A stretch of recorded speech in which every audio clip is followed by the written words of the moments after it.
Aleluia. Você que trouxe Bíblia, abra ela lá na carta, ou epístola, escrita por Paulo aos Gálatas.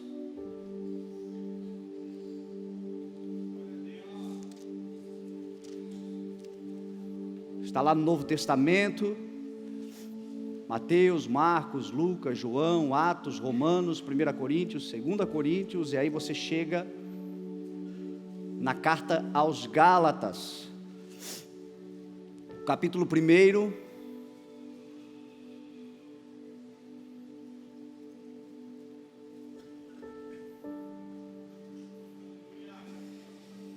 o verso também de número 1, diz assim a palavra do Senhor: Paulo, apóstolo enviado não da parte de homens, nem por meio de pessoa alguma, mas por Jesus Cristo e por Deus Pai, que o ressuscitou dos mortos, e todos os irmãos que estão comigo, às igrejas da Galácia.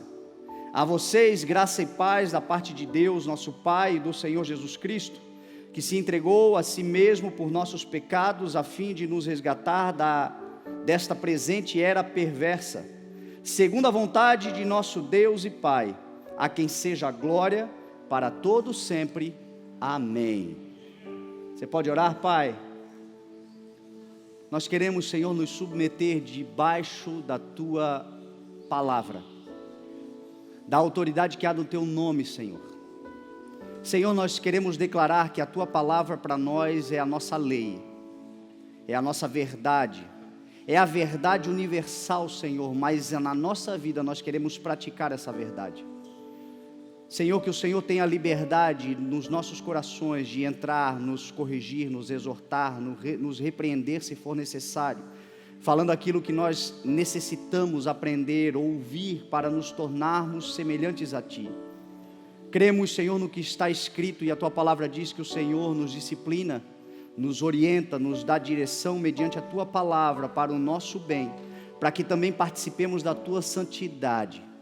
Nos leve, Senhor, nesse lugar, Pai. Nós desejamos, neste ano, nos aproximarmos mais de Ti, através, Senhor, do crescimento, muitas vezes mediante o confronto. Senhor, eu quero me colocar aqui, Pai, não apenas como um mensageiro da Tua palavra, mas também um ouvinte, Senhor, daquilo que está sendo pregado.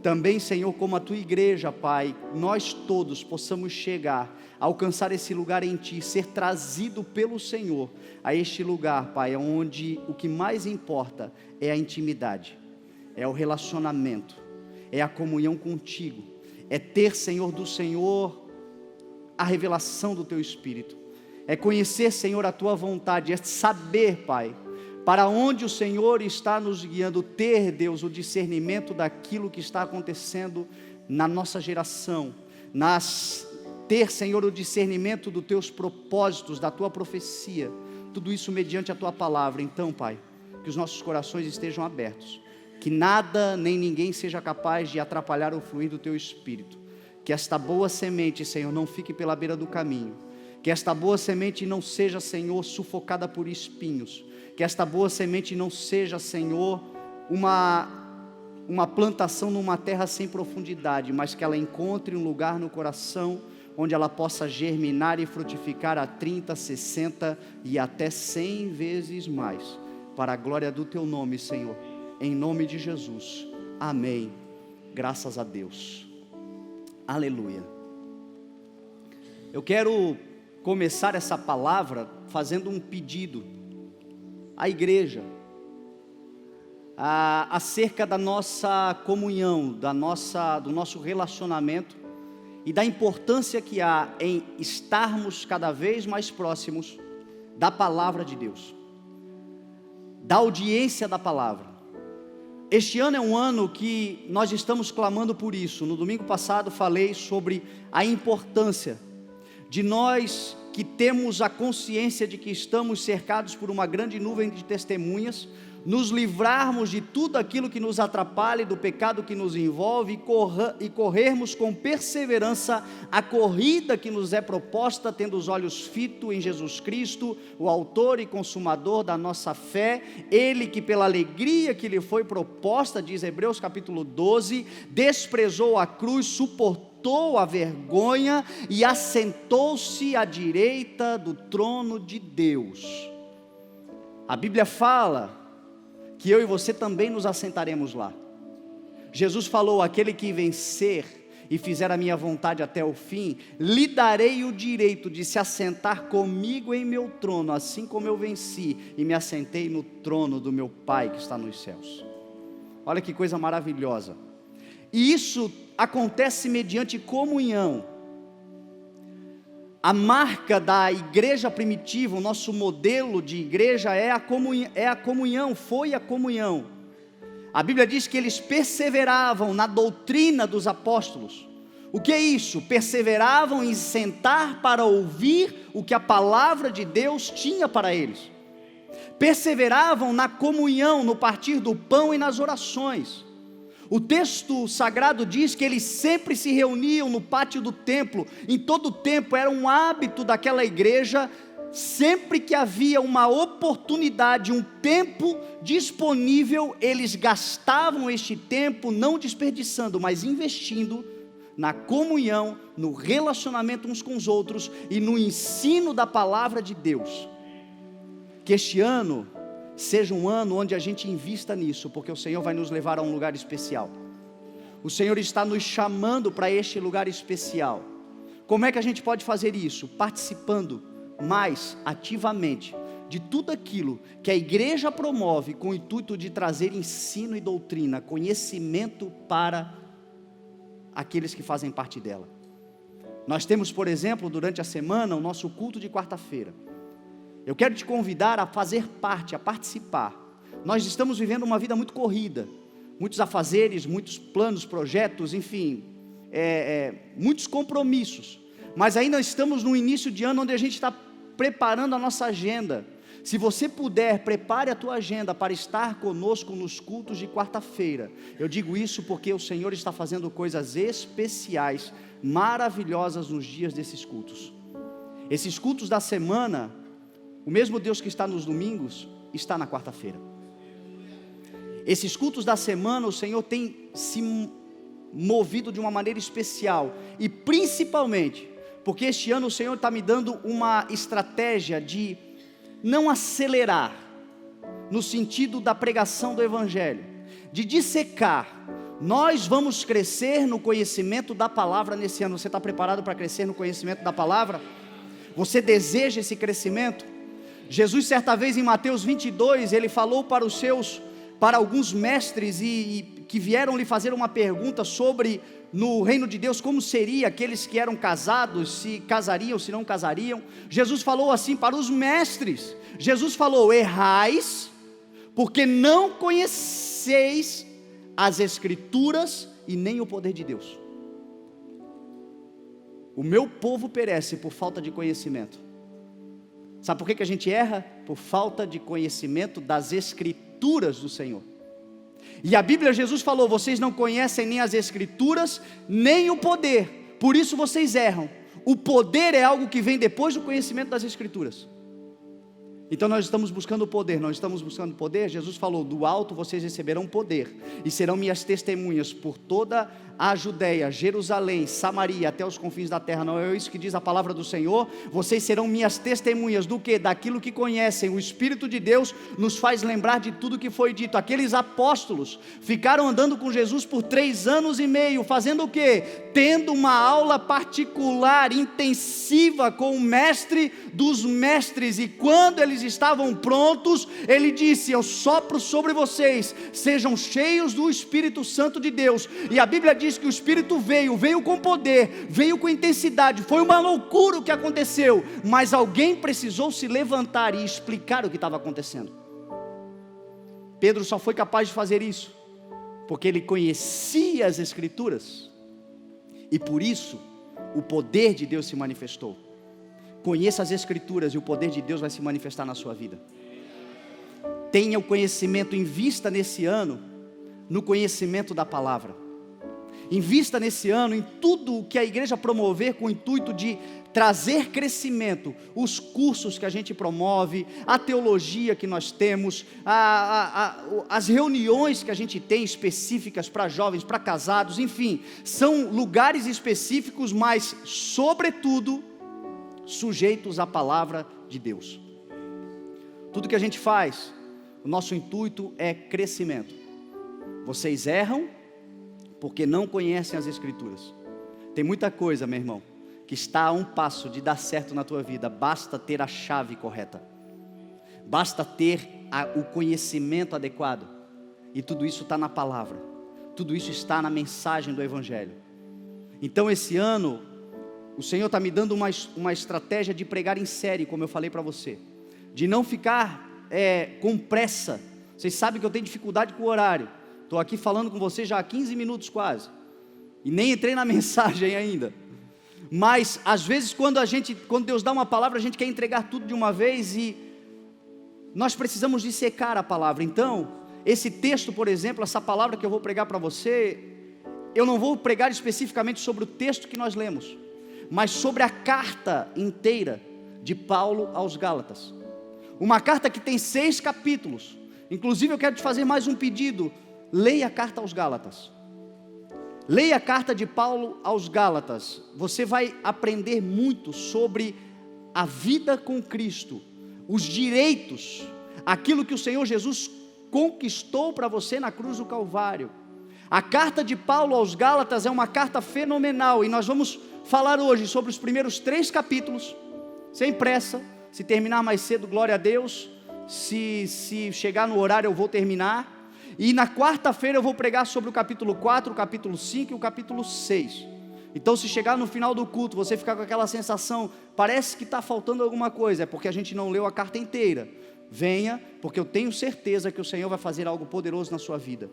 É muito maravilhoso o que o Senhor está nos dando esse ano, para que a gente chegue nesse lugar de intimidade, de relacionamento, de comunhão, de revelação, de saber, meu irmão, de tudo aquilo que o Senhor está promovendo nessa terra. A palavra do Senhor diz que o mundo anda em trevas, mas nós temos a luz sobre a nossa vida. Lâmpada para os meus pés é a tua palavra, e luz para o meu caminho. Você não será surpreendido, você não será destruído. Você está com o Senhor, e andando com o Senhor você tem o conhecimento, e conhecimento é poder.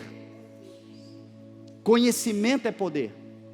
Conhecimento que universidades não podem dar, conhecimento que homens não podem dar, conhecimento, Jesus falou, em mim estão escondidas todas as fontes da sabedoria e do conhecimento. Sempre falo isso e repito: o que nós precisamos é de uma grande ideia, o que nós precisamos é descobrir algo. A Bíblia diz que a glória do Senhor é ocultar certas coisas, e a glória dos reis é descobri-las através do conhecimento da palavra. É tão interessante quando você está lendo a palavra e de repente surge uma pérola, uma chave de sabedoria para resolver algo pontual da sua vida. Você não fazia ideia de como receber, de como fazer, de como resolver, mas na palavra você encontra. É como tomar um copo de água gelada no meio do deserto ao meio-dia. É isso que a palavra do Senhor faz conosco, nos dá esse entendimento. Então busque, clame ao Senhor esse ano por isso. Use o teu tempo neste ano. O que a Bíblia diz? Livremos-nos de tudo que nos atrapalha e do pecado que nos envolve. Tudo que te atrapalha nesse ano, te atrapalha com relação ao teu relacionamento, em descobrir cada vez mais qual é o propósito do Senhor, o que o Senhor tem para você hoje. O Senhor tem algo especial para você hoje, e Ele vai se revelar. Quando você buscar, vocês me buscarão e me acharão, diz a palavra do Senhor. Essa carta de Paulo aos Gálatas é uma carta muito especial, uma carta que foi escrita à igreja da Galácia, que hoje fica na região de Anatólia, na Turquia, litorânea. Uma igreja que naquela época era uma província romana, de um povo celta, cristãos, que haviam se convertido ao Evangelho, mas que eram gentios convertidos ao Evangelho, e agora eles estavam servindo ao Senhor. Paulo havia passado por lá, havia pregado o Evangelho, havia plantado uma igreja naquele lugar, e depois de um certo tempo, diz a palavra, alguns judaizantes se infiltraram naquela igreja, para trazê-los a um jugo de escravidão, que Jesus já havia decretado o seu fim na cruz do Calvário. A Bíblia ensina que havia esse povo que queria retornar à lei, judeus que haviam se convertido, mas estavam pregando que o sacrifício do Senhor Jesus não era suficiente para a salvação, que era necessário fazer algo a mais, que era necessário estabelecer algo a mais, ou seja, todo jugo, todo fardo que o Senhor Jesus tirou, agora a religiosidade estava colocando sobre aquele povo. E Paulo então escreve essa carta. Ela tem dois objetivos principais. O primeiro é ensinar a igreja que nós somos salvos pela graça, mediante a fé, que isso não vem de nós, é dom de Deus. Esse texto Paulo escreve aos Efésios, mas aos Gálatas, em outras palavras, ele fala exatamente a mesma coisa. Vocês são salvos pela graça. Eu e você não temos mérito algum na salvação, não fizemos nada para ser salvo, a não ser crer no Senhor mediante a fé. Uma vez que nós cremos no Senhor, a salvação vem sobre nós, toda sobrecarga é retirada de nós. Jesus falou: venham a mim todos vocês que estão cansados e sobrecarregados, e eu vos aliviarei. Entrar no caminho, andar no Evangelho é alívio e não sobrecarga. Se estão te colocando uma sobrecarga, um peso, se está ruim de andar, se está pesado de andar, tem alguma coisa errada. E normalmente sabe qual o nome disso? Isso tem nome: religiosidade. A religiosidade é o que promove essa sobrecarga, esse peso. A religiosidade, o peso da religiosidade. Jesus disse: eu sou o caminho. Jesus é caminho. O profeta Isaías disse que esse caminho é plano, é aplainado, é reto, é justo. É um caminho que você consegue andar firmado, você consegue andar equilibrado. Jesus é o caminho. Um caminho de liberdade. Conhecerão a verdade, e a verdade vos libertará. Se o Filho vos libertar, vocês verdadeiramente serão livres. Esse é o objetivo do Senhor, nos libertar das prisões existenciais, das prisões na alma, dos vícios, nos libertar de tudo que nos prende, nos libertar da enfermidade. O castigo que nos traz a paz estava sobre ele, e pelas suas pisaduras nós fomos sarados. Eu quero declarar sobre a sua vida um tempo de cura, pelo poder do nome de Jesus, ser sarado completamente no teu corpo, na tua alma, ser aliviado, ser tirado de dentro de você toda a culpa, toda a angústia. Você não faz ideia, meu irmão. Às vezes as pessoas perguntam por que eu falo tanto sobre isso. É porque eu lido com a igreja todos os dias. Eu sei, eu tenho visto o nível de ansiedade, de angústia que as pessoas estão carregando por causa de peso que foi colocado, jugo que foi colocado, de coisas que Jesus Cristo já tirou na cruz do Calvário. E tudo que você precisa é tomar posse disso em nome de Jesus, e a tua vida vai mudar. Você nunca mais será o mesmo. Liberdade em Cristo. Cristo é o caminho que liberta, e a religiosidade é o pedágio que cobra por essa caminhada.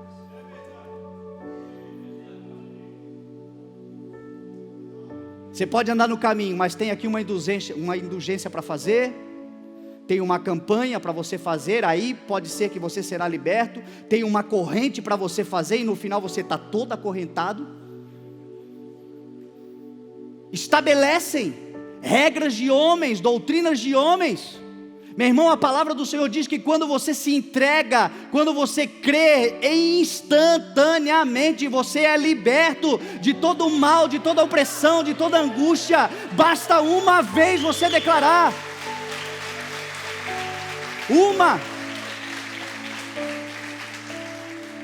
Uma vez. E era isso que estava acontecendo na Galácia. Os Gálatas agora estavam convertidos, felizes, contentes. Jesus os libertou, um império promíscuo, uma vida que era completamente errada, fora dos princípios. De repente eles ouviram a boa nova, o evangelho, dizendo: olha, alguém morreu por vocês para perdoar vocês os seus pecados. E o que a gente precisa fazer então para ser perdoado? Arrependam-se, abandone essa vida e comece uma vida nova. Vocês estão regenerados, reconciliados, nenhuma acusação mais há contra vocês. Quem fará alguma acusação contra vocês? Não existe mais condenação para aqueles que estão em Cristo. Eles ouviram isso tudo da boca de Paulo. E aí Paulo foi embora, e quando Paulo foi embora, alguém chegou mais santo do que deveria e disse: olha, Paulo pregou isso aí, mas é o seguinte, para você realmente ser salvo, você precisa se circuncidar. Para vocês realmente serem salvos, vocês precisam da circuncisão. E o que era a circuncisão? Era a lei, era a sujeição à lei, a lei de Moisés. A Bíblia diz que o fim da lei é Cristo, para a justificação de todo aquele que nele crê. A Bíblia diz que Ele se fez maldição em nosso lugar, para que nós nos tornássemos bênção nessa terra. Ele cumpriu a lei, para que as justas exigências da lei fossem plenamente estabelecidas sobre Ele, nos libertando e nos fazendo agora viver do início ao fim da vida pela fé. O meu justo agora não vive mais pela obediência à lei, mas vive pela fé na palavra de Deus, pela fé, por crer que Jesus Cristo nos libertou. Mas aí chegaram os judeus e começaram a pregar aquilo ali, e aquilo provocou uma revolta, provocou uma confusão. Eles começaram a ficar em conflito, angustiados, começaram a retornar, e Paulo começa dizendo que ele se surpreendia, porque eles começaram pela fé e agora estavam querendo concluir pelo esforço próprio, mas eles estavam contaminados por uma mensagem equivocada. Cuidado com aquilo que você ouve. Por isso a importância do conhecimento, por isso a importância do saber o que diz as Escrituras, por isso a importância de você saber o que o Senhor fez por você, para você não ser engodado. Esses judeus começaram a fazer isso, e eles começaram a se espalhar, eles começaram a se multiplicar no meio da igreja. Um joio semeado, Jesus falou que isso aconteceria.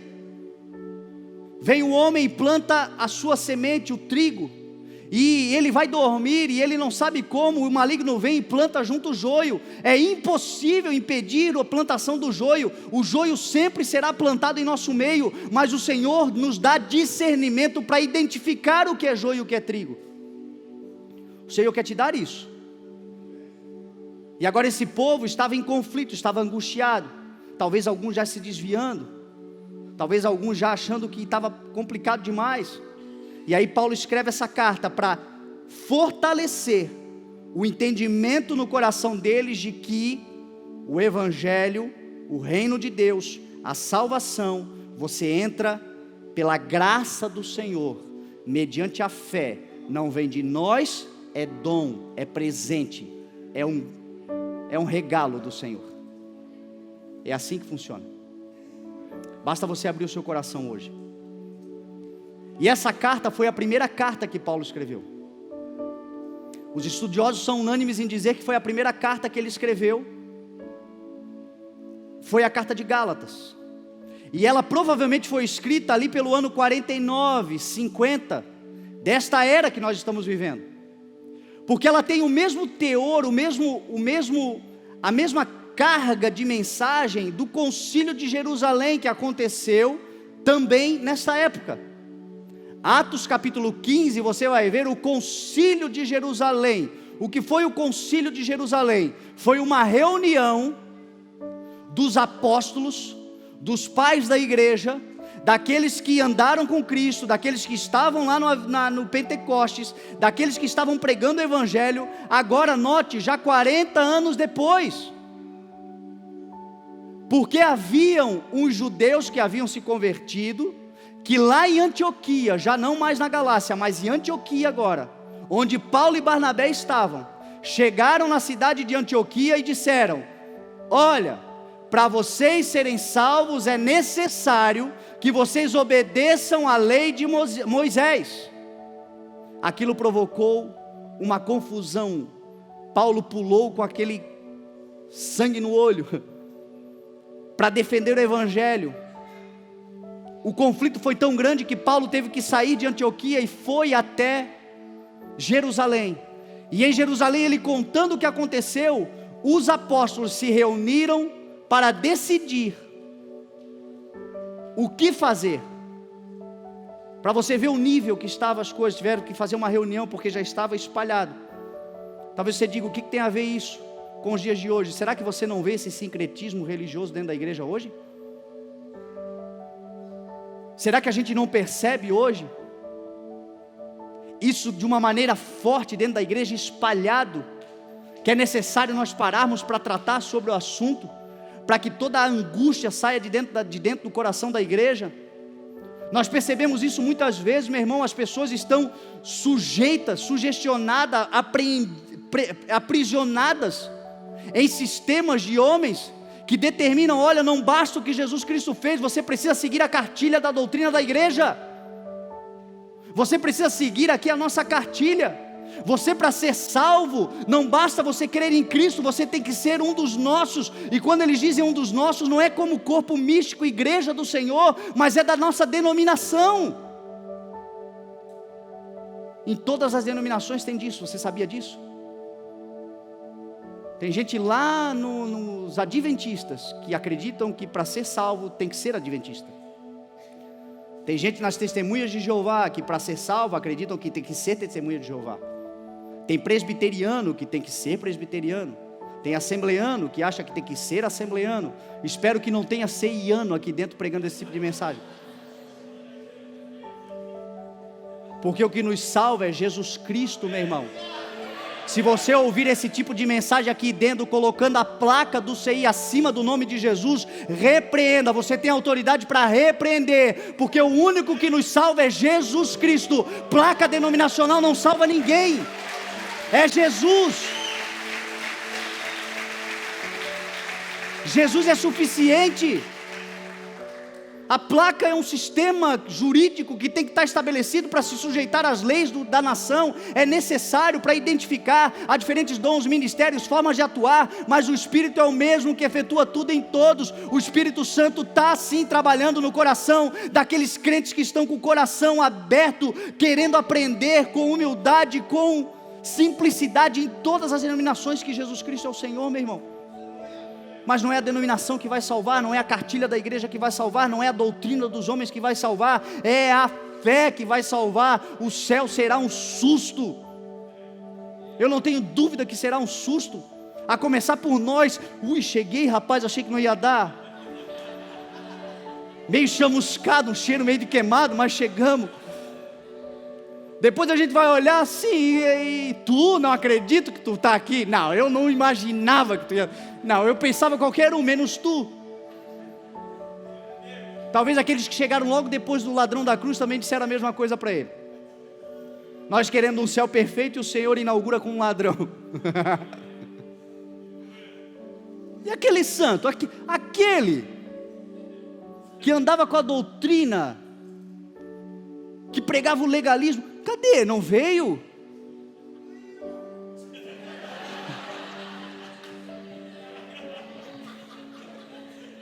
É de Deus. Porque Jesus, meu irmão, é suficiente. A salvação é mais simples do que a gente imagina. É tão simples que tem gente que diz: não, peraí, tem que fazer alguma coisa, não pode ser.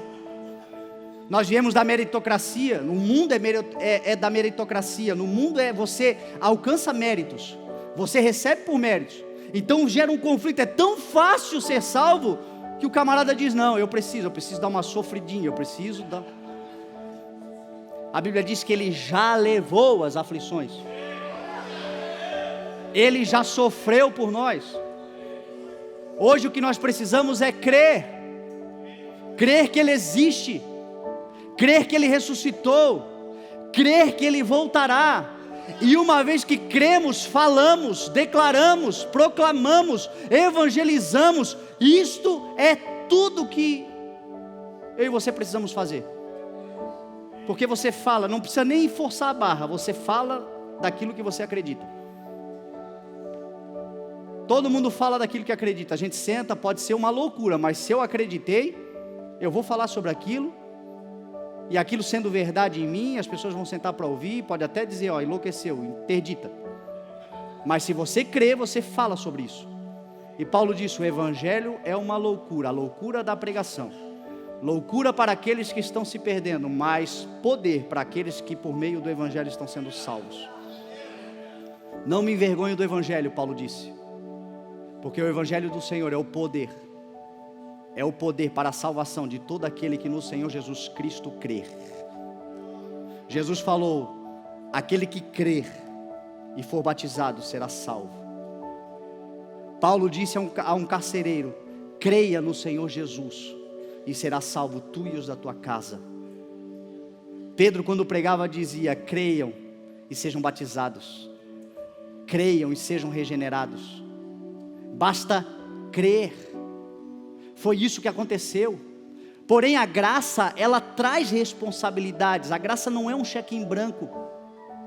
Liberdade não é libertinagem. E é isso que a gente precisa entender. A igreja meio que está passando por uma transição de um... Eu falei para vocês no ano passado, esse ano é um ano de polaridades. É um ano meio bipolar em todas as áreas. Políticas, econômicas, sociais, até religiosas. A igreja por muito tempo muito legalista, e agora a mensagem da graça está vindo, e alguns estão indo lá na outra ponta, transformando a liberdade numa libertinagem. E o que o Senhor Jesus está querendo que eu e você sejamos é o meio, o equilíbrio, o sal, o tempero, os estáveis. Porque Ele não nos deu espírito de medo, mas de ousadia, de poder e de equilíbrio. Então a graça, ela nos tira um peso das costas. O evangelho da graça, a boa notícia de que Jesus Cristo nos libertou, tira um peso enorme das costas. Mas Jesus Cristo falou, venham a mim, todos vocês que estão cansados e sobrecarregados, e eu vos aliviarei. Tomai sobre vós o meu jugo, e aprendei de mim, que sou manso e humilde de coração, e vocês encontrarão descanso para as vossas almas, porque o meu jugo é suave, o meu fardo é leve. É leve. Pastor Cláudio Duarte que diz que a cruz dele tem rodinha. Você tem que carregar uma cruz, mas não precisa ser uma cruz, bota a rodinha na cruz e vem carregando. Mas tem a cruz, o evangelho tem a cruz. Tem o fardo, tem as responsabilidades. E aí esse concílio se reúne, Atos capítulo 15. E aí quando eles se reúnem, eles estabelecem o que os gentios deveriam fazer para ter comunhão com a igreja e relacionamento com Deus, intimidade com o Senhor. E aí inclui os gentios de Antioquia, os gentios da Galácia e os gentios de Itajaí, Santa Catarina, nego. Nós estamos debaixo dessa palavra, dessa carta.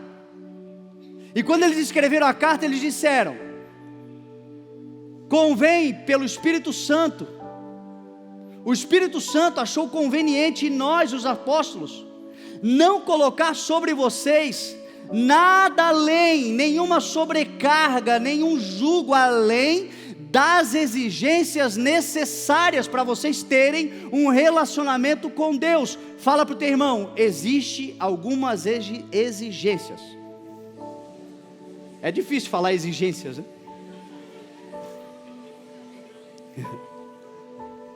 E elas são necessárias para o relacionamento com Deus. Não se trata só de ser salvo, mas se trata de, uma vez ser salvo, deixar o Espírito Santo ir nos santificando. Porque o desejo do Senhor não é apenas te salvar, mas é também te santificar, para que você participe da santidade do Senhor. O Senhor quer relacionamento com a igreja. O Senhor quer intimidade com a igreja.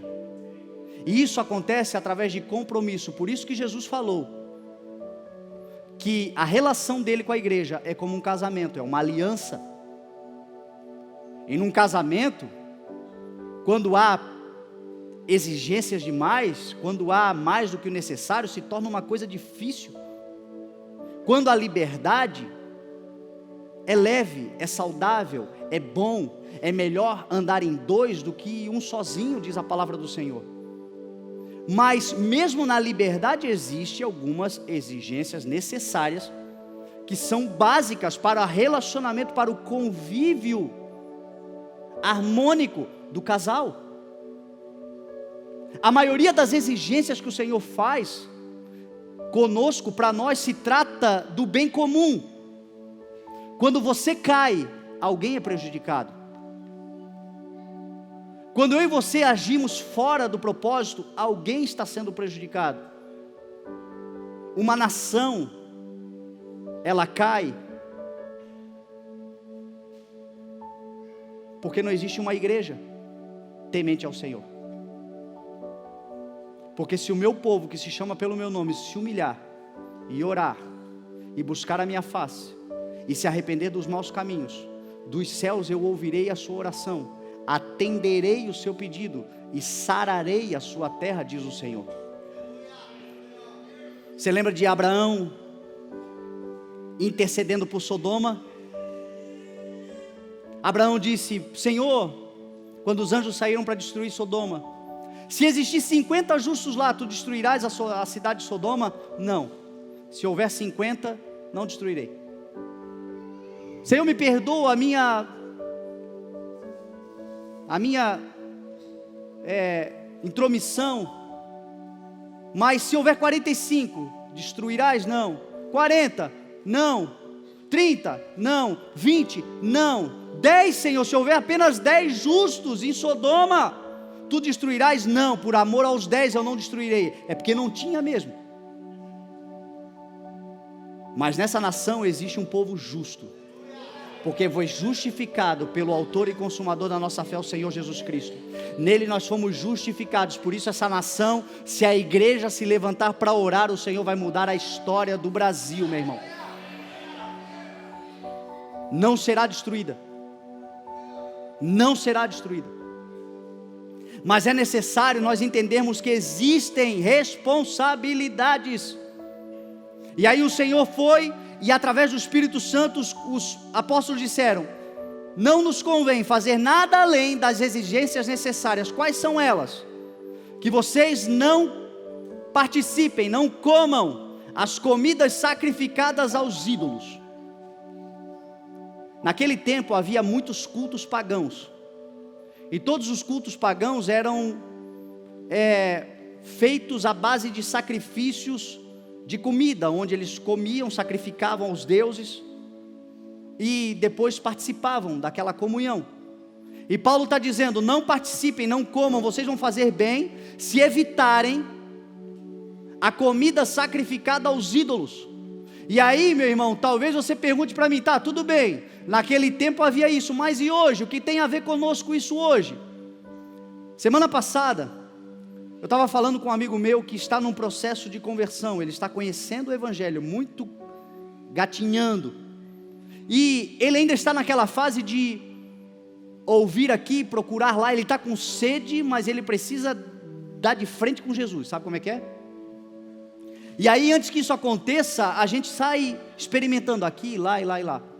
E aí ele veio me falar: cara, eu encontrei uma galera muito legal. Nós fazemos uma janta toda semana, e aí a gente come comidas saudáveis, e um povo muito espiritualizado, um povo muito evoluído, palavras dele. E pô, cara, é bacana, a gente fica conversando, tentando descobrir por que as pessoas nascem doentes. E aí a gente chegou à conclusão que elas nascem doentes porque na outra vida elas fizeram alguma coisa, vieram nessa vida para pagar. Então só tem essa explicação e tal, cara. E aí a gente faz a comida, e aí no final, quando a comida está pronta, pô, eu achei muito legal, porque mostra o desprendimento. Ele pega uma colher assim, cheia da panela, e joga fora para o santo. Eu fiquei olhando assim, dizendo, ai Jesus, em vez de botar no prato de um pobre. Isso é sério, gente. Porque a palavra diz que se parte da massa oferecida for separada, for santificada, santo é separado, toda a massa também o é. Tem muita gente, meu irmão, participando dessas coisas.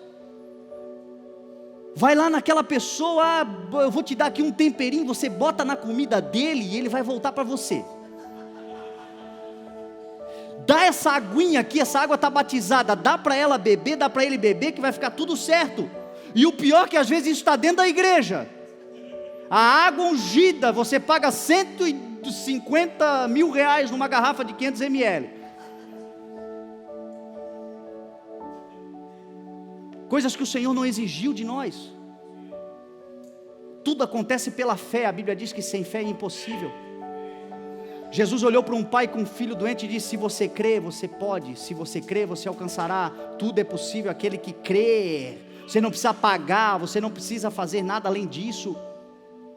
A Bíblia diz, quer comais, quer bebais, quer façais qualquer outra coisa, faça tudo para a glória de Deus. Se não for para a glória de Deus, meu irmão, não serve. Paulo, na sua primeira carta aos Coríntios, no capítulo 10, ele diz, quando vocês forem convidados para comer na casa de alguém, não façam perguntas por causa da consciência. Não pergunta nada, senta e come, diz a Bíblia. Mas, se você estiver ali, vai comer, e alguém diz para você, olha, essa comida foi sacrificada a ídolos, sacrificada a deuses, sacrificada a qualquer coisa, não participe. Não por causa da sua consciência, mas por causa da consciência do outro. Porque uma vez que você participa, você está avalizando aquilo que ele fez. Como é que você vai pregar o evangelho para ele depois? Então não participe, diz a Bíblia. Melhor é sentar, não perguntar nada, come. Por outro lado, tem crente Ghostbuster, você conhece? O crente caça-fantasma. Tudo tem diabo. Tudo ele vê coisa do inimigo, a Coca-Cola é do diabo, o miojo é do diabo, a pomarola é do diabo, tudo é do diabo. Uma vez o meu pai estava no supermercado, e ele fez uma compra grande, e o meu pai gostava de Coca-Cola, e ele tomava Coca-Cola zero, e aí ele vem com aqueles fardos assim de Coca-Cola, bota em cima. Quando ele bota em cima, grita uma crente cheia de unção, bispo, você não sabe que a Coca-Cola é do diabo? Se você tirar o rótulo, virar do avesso, lavar com que boa, você vai ver que tem uma colinha ali, ó, do diabo.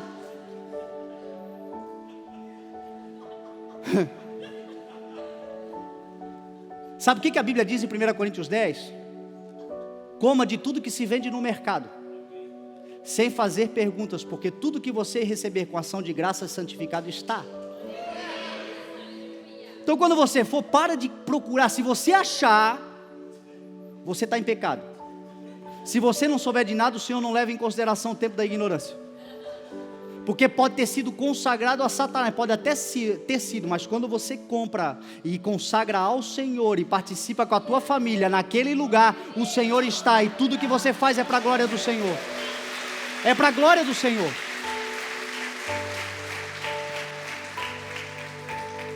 Então Paulo está dizendo, não participe. Os apóstolos, escreveram, não participe do sangue, da comida sacrificada aos ídolos e do sangue. Essa palavra no grego é aimá, ou aimã, ela significa violência, assassinato, agressão, sede pelo sangue. E a Bíblia está dizendo, você fará bem se você evitar isso. Não parece, mas você sabe que tem gente que não pode ver um sangue escorrendo? O WhatsApp dele, a rede social, é vídeo o dia inteiro assistindo, é morte daqui, é tiroteio de lá, é alguém que se atrapalhou todo, se quebrou todo, vê um sangue escorrendo, está ali vendo, compartilhando, participando. E a Bíblia está dizendo, você quer ter relacionamento com Deus? Evite essas coisas. Jesus falou que o nosso coração precisa ser protegido. E o nosso coração é abastecido pelos sentidos. O tato, a visão, a audição. A visão, principalmente, Jesus falou, se os teus olhos forem maus, todo o teu corpo estará em trevas. Se os teus olhos forem bons, o teu corpo terá luz. Quer um conselho para viver esse ano, um ano de relacionamento com Deus? Fuja de tudo aquilo que é mal. Tudo aquilo que uma vez que você vê, você se sente mal, porque você tem o Espírito Santo de Deus, e a Bíblia diz, não entristeçais o Espírito Santo. Fuja de tudo que é sanguinário, de tudo que é violento. Não promova a violência, você é um promotor do reino de Deus, e o reino de Deus é justiça, paz e alegria no Espírito Santo. Fuja disso. Às vezes a gente se pergunta, Senhor, está tão difícil, eu não sei porque eu venho na igreja, parece que eu não sinto nada, Deus, o culto está pesado também, passou, quem sabe o dia inteiro, a semana inteira, na violência, na agressão verbal, agressão física, muitas vezes dentro de casa, agressão que o sangue não escorre, porque tem medo da polícia, porque se não houvesse lei, faria escorrer. E Jesus falou que o ato em si não é propriamente a atitude, mas o pensamento. Se no teu coração você já pensar, você já pecou. Tem muitas vezes mesmo que a gente não mata porque não pode, mas se pudesse mataria. Foge disso. Evite isso. É um conselho do Espírito Santo para nós. A Bíblia diz, nisto consiste o amor ao Senhor e obedecer aos seus mandamentos, e os seus mandamentos não são pesados. Pesado, meu irmão, fica a memória do teu celular com esse monte de coisa aí dentro. Sai disso, larga disso. Aí a Bíblia diz, alguns teólogos, eu particularmente acho um exagero, porque a palavra no original fala de agressão, de violência, de instinto sanguinário. Aí vem alguns e coloca aquela, é a pimenta do reino, né? Diz que isso aqui está relacionado a comer carne mal passada. Eu particularmente não gosto de carne mal passada, eu gosto de um ponto. Não gosto do boi berrando. Mas o texto está falando de violência, não de alimento.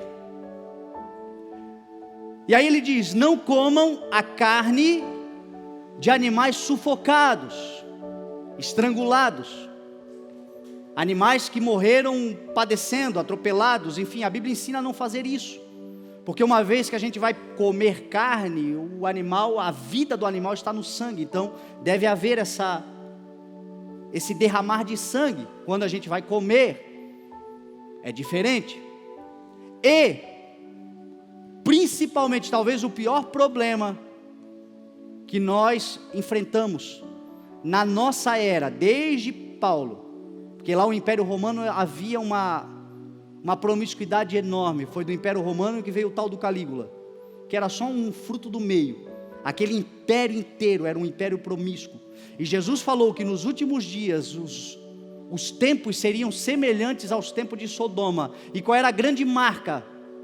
Tem sido na nossa geração, qual é a grande marca? A imoralidade sexual. Eles escreveram, vocês farão bem se vocês evitarem a comida sacrificada, o sangue, a violência, a carne de animais estrangulados e a imoralidade sexual. Meu irmão, basta você ligar a televisão 5 minutos, você vai ver uma forçação de barra. Tudo está voltado para a erotização. Tudo está voltado para a sexualidade. Tudo está voltado para condicionar a mente humana ao desejo lascivo da carne. Se existe algo que o Senhor quer que nós preservemos, meu irmão, é o nosso corpo, diz a palavra. Vós sois templo e santuário do Espírito Santo de Deus. Os vossos corpos não são mais seus corpos, mas são corpos santificados pelo Espírito Santo de Deus. É o grande mal, uma erotização lá na infância, você percebe, cuidado pai e mãe, fique atento àquilo que o seu filho está aprendendo nas escolas, existe uma doutrinação, um ativismo, tentando erotizar, para tirar de dentro da criança esse princípio, para torná-la um jovem imoral, um jovem contaminado, um jovem longe do Senhor. Igreja, essa é a nossa maior responsabilidade, talvez seja a nossa maior guerra. A Bíblia diz: ofereçam os vossos corpos como sacrifício vivo, santo e agradável ao Senhor. Fugir da imoralidade sexual. Jesus falou em Apocalipse 22 que fora da cidade de Jerusalém ficarão os cães, os feiticeiros, aqueles que praticam imoralidade sexual, os idólatras e todos aqueles que amam e praticam a mentira. Paulo, na sua carta no capítulo 6 de Coríntios, na primeira carta, ele fala sobre imoralidades sexuais, que é a grande contaminação da própria igreja. E o que é imoralidade sexual? Toda e qualquer relação sexual que não seja entre um homem e uma mulher, em amor, consentimento mútuo e no matrimônio. Fugiu glória a Deus aí, gente? A gente precisa decidir se a gente quer ser doutrinado pelaquela Fernanda, como é que é o nome dela? Do Amor e Sexo lá da Globo. Agora ninguém vê, é um monte de santo. Só fica o pastor aqui, esse pecador. Como é que é o nome dela, gente? Fernanda Lima. Ou nós somos doutrinados pela Fernanda Lima, ou somos doutrinados pela palavra de Deus. E a palavra de Deus é clara: deixará o homem, o seu pai e a sua mãe, unir-se a sua mulher, e os dois serão uma só carne. De Gênesis a Apocalipse, nós vemos o Senhor tratando o casamento como o lugar aonde o relacionamento sexual deve ser aplicado.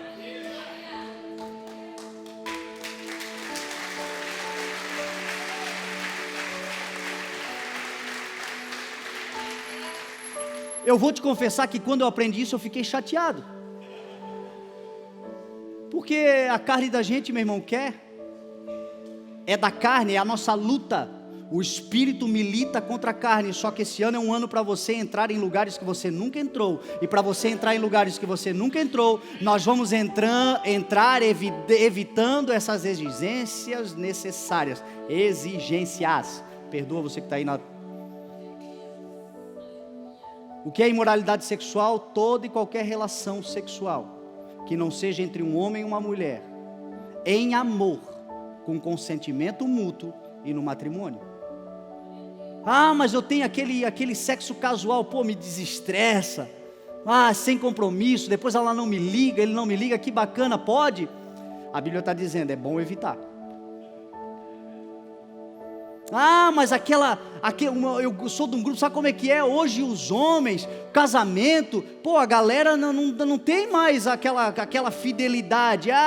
Se ela não descobriu que os olhos não vê, o coração não sente. O Senhor está dizendo, é bom evitar. Mas eu estou com a minha namorada na igreja, eu amo ela, ela me ama, e aí? É bom evitar.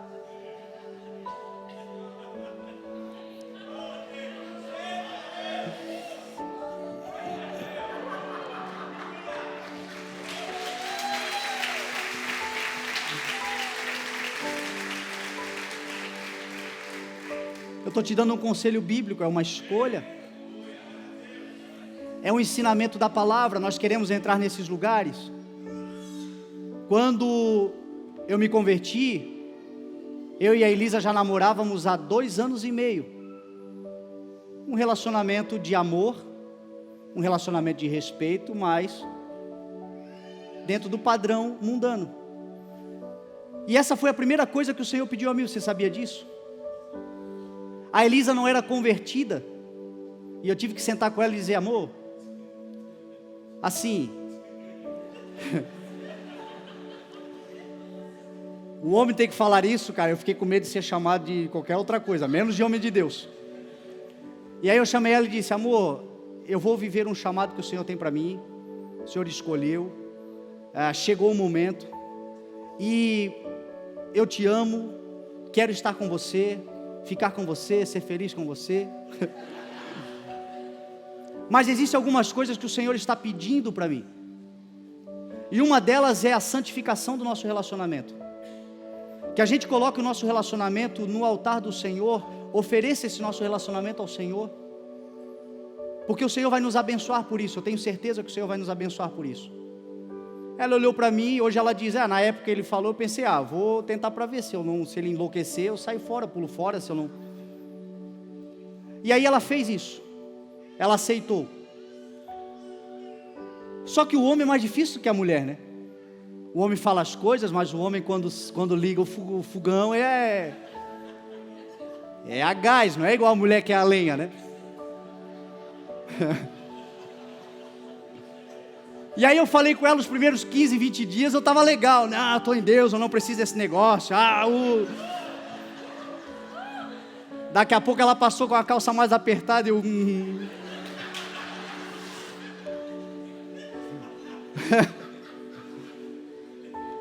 E aí eu disse, Senhor, me ajuda, eu não quero cair, Senhor, ajuda a gente. Sabe o que aconteceu? 3 meses depois disso, ela foi batizada com o Espírito Santo de Deus. E aí ela, que entendeu o propósito e se tornou porque sempre tem que ter alguém, meu irmão, que vai chegar na hora e vai dizer assim, pega leve. E a gente fez isso. E eu posso dizer para você, meu irmão, 1 ano e meio depois nós casamos. E o Senhor tem abençoado de maneira sobrenatural o nosso relacionamento. O Senhor honra a fidelidade. Hoje nós temos uma vida de paz, Deus tem dado filhos lindos, uma paz dentro de casa, por conta de ter tomado essa atitude. Eu não estou aqui querendo que você faça nada sem entendimento. Agora a Bíblia diz, não desprezem a profecia, coloque à prova tudo que foi falado e fiquem com o que é bom. Coloca à prova tudo que está sendo dito. A palavra do Senhor está dizendo, convém que você faça isso, evite se contaminar neste mundo. Não troque, jovens, não troca a preciosidade do teu corpo, que é o templo e a habitação do Espírito Santo de Deus, por uma noite de relacionamento e nada mais. É disso que o Senhor está falando. Está havendo uma promiscuidade, uma liberação, uma libertinagem. A Bíblia está dizendo, convém que vocês se abstenham disso. A Bíblia diz que você vai colher um fruto de justiça. Vai valer a pena, vai chegar o dia em que você vai poder revirar os olhinhos com alegria, sem culpa. Olha lá, a criança procede o perfeito louvor, está aplaudindo lá. O Senhor criou isso para o casamento. O diabo é tão astuto e sem vergonha, que aqueles que poderiam fazer, não fazem. Agora que eu já entrei por essa, eu vou até o final. Estou falando de sexo, amém? Tem gente casada que está dizendo, sexo, me lembro vagamente desse negócio. Meu irmão, é um presente de Deus, que fortalece os laços, que une o casal. Sai daqui hoje e vai para a galera, pelo amor de Deus. Se você é casado, vai para a galera em nome de Jesus. Jesus está nesse teu relacionamento.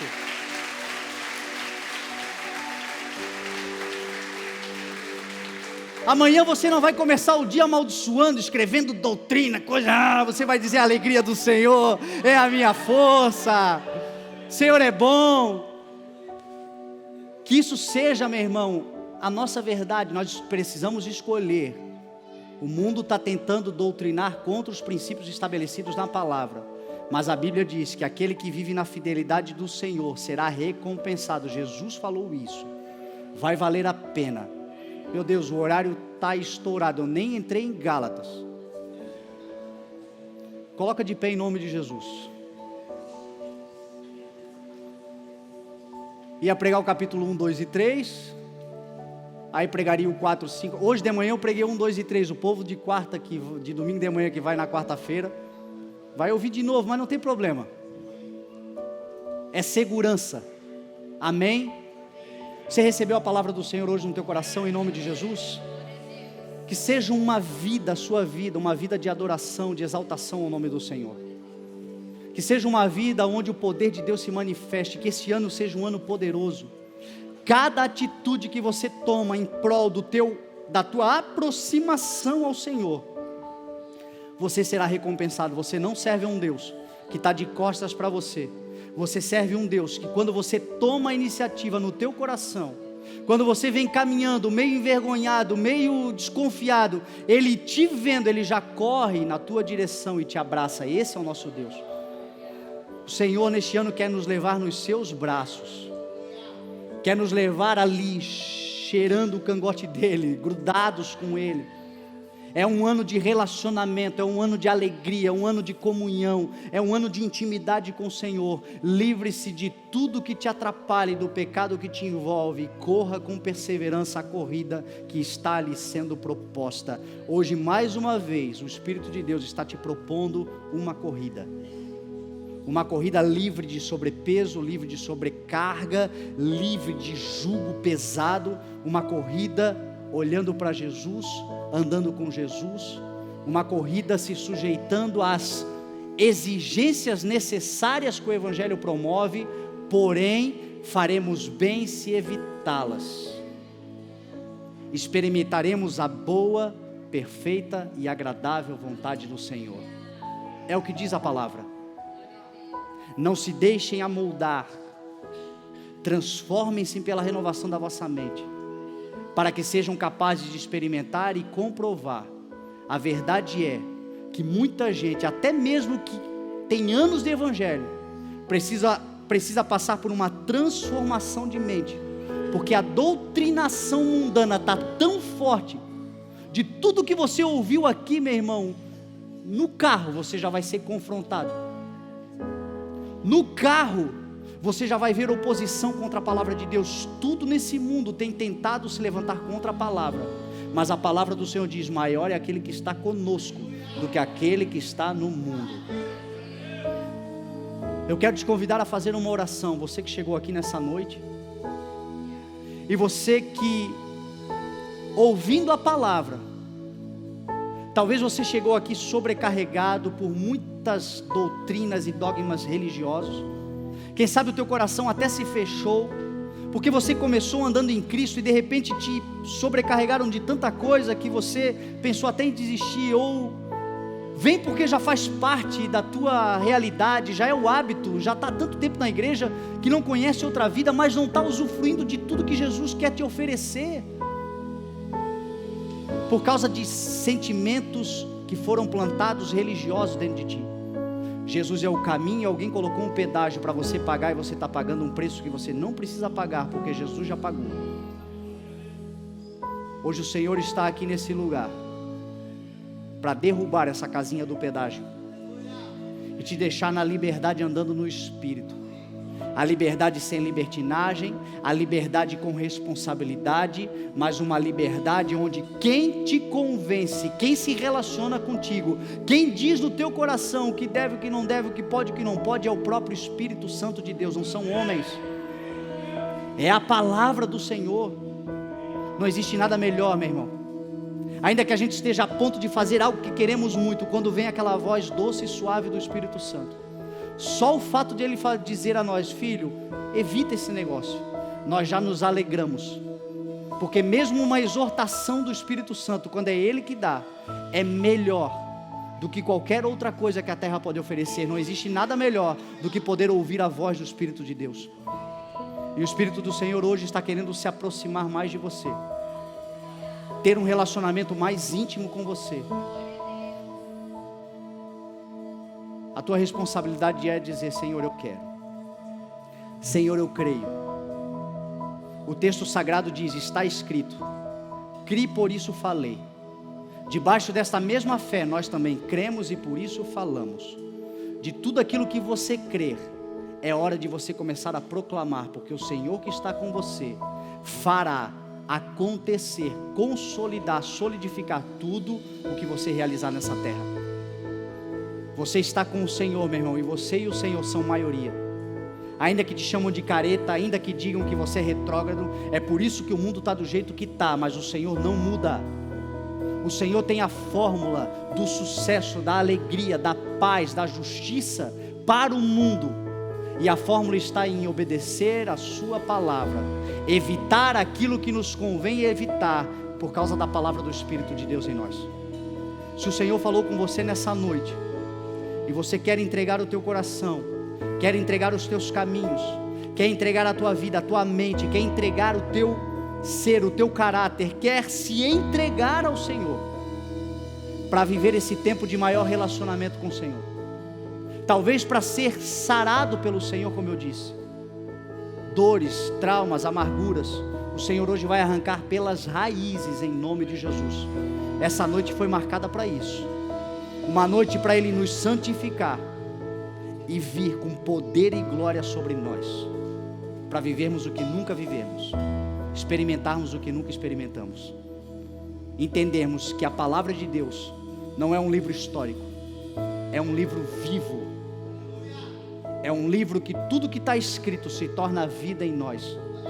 É o único livro que, quando a gente está lendo ele, o autor está presente, está do nosso lado, revelando e trazendo conhecimento. Você vai viver o que a palavra diz que você vai viver. Você será o que a palavra do Senhor diz que você é. E tudo isso passa por uma atitude de dizer: Senhor, eu quero. Se você quer, sai do seu lugar e vem à frente. Nós vamos orar juntos em nome de Jesus.